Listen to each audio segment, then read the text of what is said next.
तो अम्मी की डेथ हो गई। अम्मी को बड़ा शौक़ था कि मैं रमज़ान मुबारक में जाऊँ, तो वो हमेशा ना मौत के साथ बड़ी बेतकल्लुफ़ी वाली बातें, हम कहते थे आप क्या करती रहती हैं हर वक्त ऐसी बातें, पुत्र जाना तो है ही है ना, मौत ते बरहक के ना।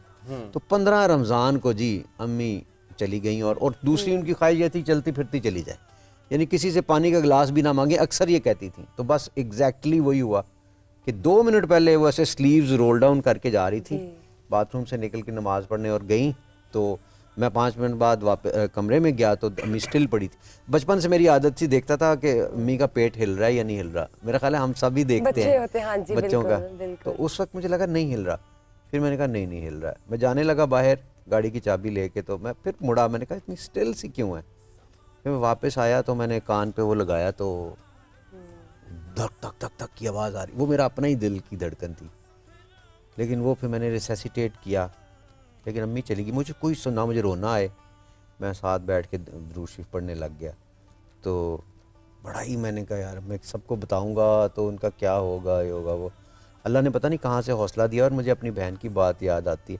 पहले वो रोने लगी थोड़ा सा, तो मैंने कहा दुरूद शरीफ पढ़ें इस तरह, तो वो ना साथ ही कहती हैं, या अल्लाह हमने तेरे फ़ैसले को कबूल कर लिया, तूने हमसे सबसे प्यारी चीज़ ले ली है, हम तेरे फ़ैसले को कबूल करते हैं, तो तू ना अब इनकी बख्शिश का ज़रिया कर दे।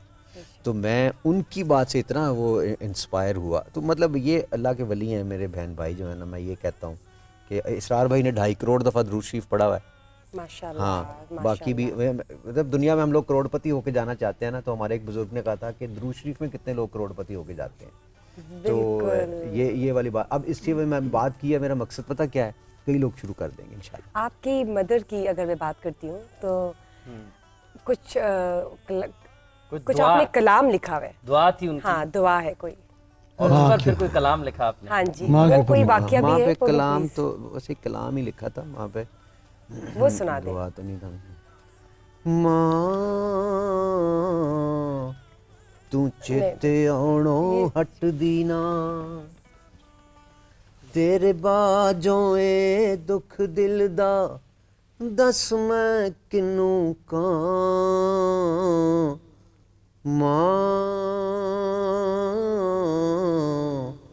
तू चेते आउणो हट दी ना, एक बारी चल ख्वाब च आ जा, आके सीने ला जा, जेड़ा पांबल बल दे माए, आके आप बुझा जा, तेरी याद च अथरू केरा, जद भी कला बां।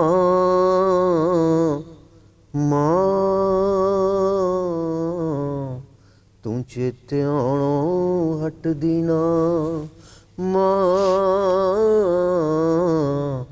तू याद आउणो हट दी ना।